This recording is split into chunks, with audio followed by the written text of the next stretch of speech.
Hey guys, welcome back to my channel. My name is Veronica Olunde, and if today's your first time stopping by, hey girl, please do not make it your last. Click the subscribe button down below to subscribe to my channel, be part of my family, and most importantly, be part of my growth. Thank you guys so much for the love on my past videos. I really appreciate you guys. Thank you for always checking in. Thank you for the engagement. And once again, if you are new or you are yet to subscribe, please subscribe to my channel. Today's video is also on feminine hygiene.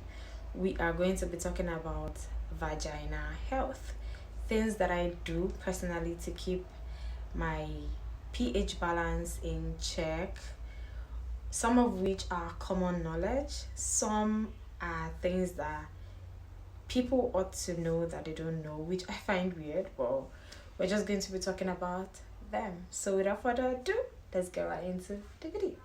Firstly, I need you to take all of the things that I'm going to be saying seriously, because I have also suffered from whatever it is that any one of us is suffering from right now.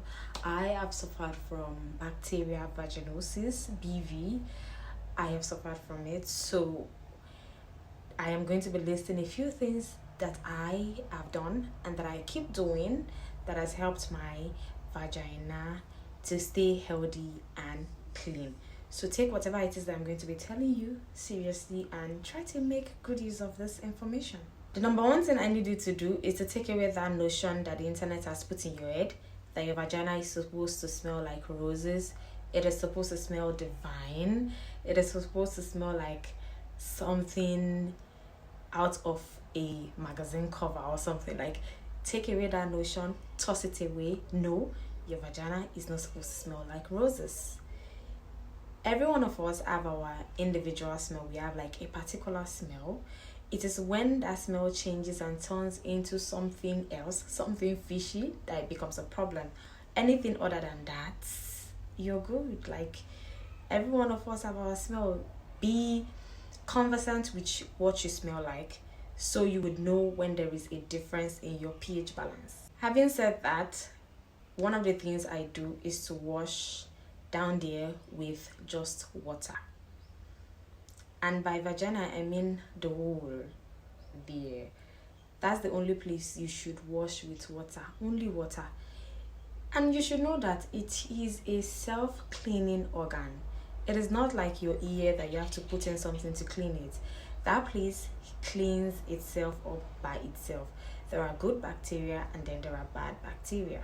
So don't try to put in anything to clean it other than water, because when you put in anything such as soap, or like when you just put in anything foreign, it messes up your pH balance. It either reduces the good bacteria, thereby introducing more of bad bacteria, or like it just messes it up. So clean your vagina with only water. Water is the only thing that is needed. Now the outer part, you can use mild soap to clean. Like, by the outer part, I mean the parts that you can see when you stand. You can clean that part with mild soap and water. Dove has like different ranges of mild soaps that you can use. But the part where you have to lay down, spread your legs before you see, that part you only need to clean with water. Now the second thing I do on a daily basis after washing with water is to wipe from front to back. From front to back, I mean from your vagina to your anus, not from your anus to your vagina. Else, if you do that, you're going to pack bacteria from your anus into your vagina, thereby causing you a whole lot of problems. So you're supposed to wipe from the front to the back. Now the next thing I do is to never ever self-medicate when it comes to down there. In fact, health-wise, you are not supposed to self-medicate.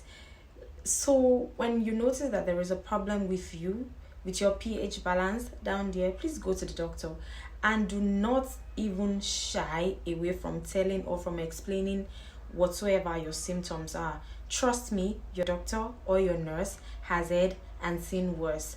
So explain whatever it is that is going on with you down there.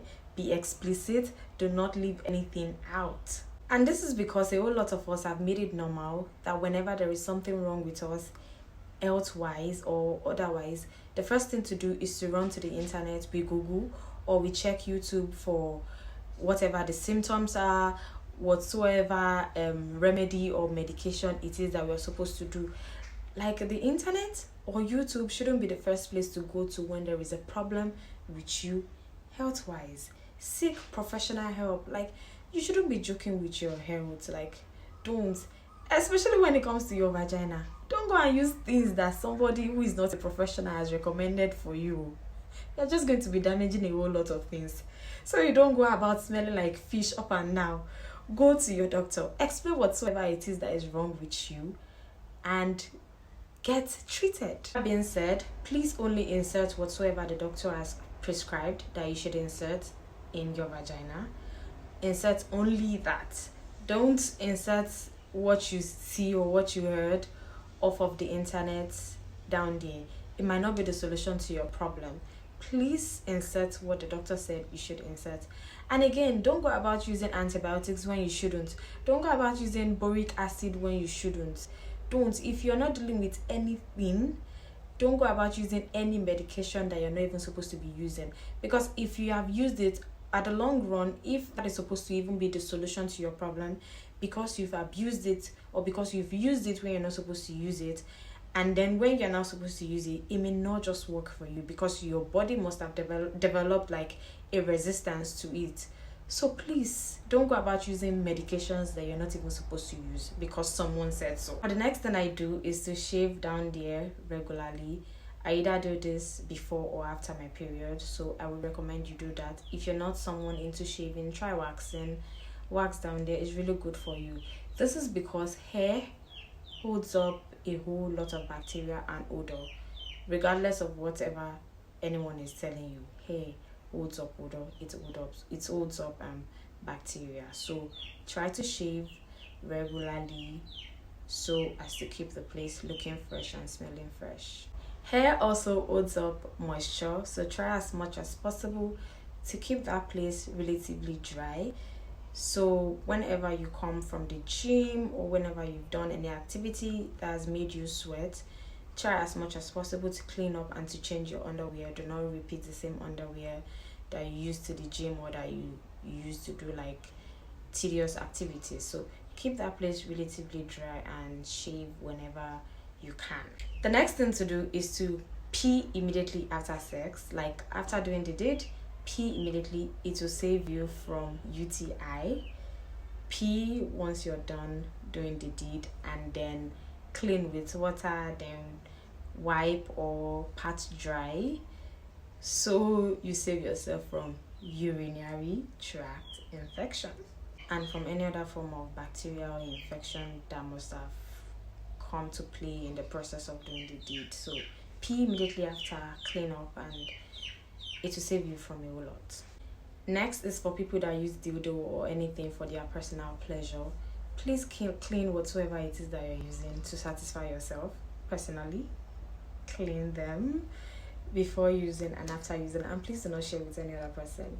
It's really not hygienic. The next thing to do is to change your underwear regularly. Change them. I believe you're supposed to do that every 3 months, but then again, we all know that panties are now so expensive.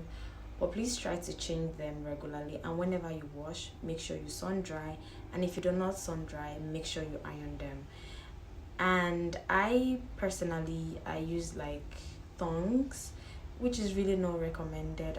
I believe what is recommended are cotton panties. Yeah, do whatever works for you. Just please make sure you change your panties regularly. Make sure you wash them properly, sun dry them, and even go as far as ironing them. And one thing I like to do is to separate my period pants from my regular like day-to-day panties. So I have my period pants and then I have my regular panties. So try to do that, distinguish your panties so you do not disrupt your pH balance. Okay, the next thing to know is to always protect yourself during sex, or let your man protect himself during sex. Like, what I'm generally saying is use protection when you want to do the deed, especially if you're messing around with a partner that has multiple partners. Sis, protect yourself. If that man is trying to deceive you or convince you that you may not enjoy it if you use this protection, run. Protect yourself. The last tip, which is the most important one, is to let your vagina breathe whenever you can. Most of us are always wearing tight fitted clothes, like whenever we go about our daily activities. But whenever you get the chance, let it breathe. Especially at night when you're going to bed. Please, you do not need to wear anything. Are you going for war? Is it not just sleep that you want to sleep? When you're resting, let that place breathe. Do not wear anything. Let your vagina rest from all of the day-to-day activities. Alright? Go commando whenever you can, and please do not share your underwear with anyone, no matter how close you are with that person. Please do not share it with any other person. It is meant for your use only. That being said, we have come to the end of today's video, and I'll see you guys in my next one. If you find the video interesting, give it a thumbs up, like, leave a comment down below, share with anyone that may be in need of this video. Until next time.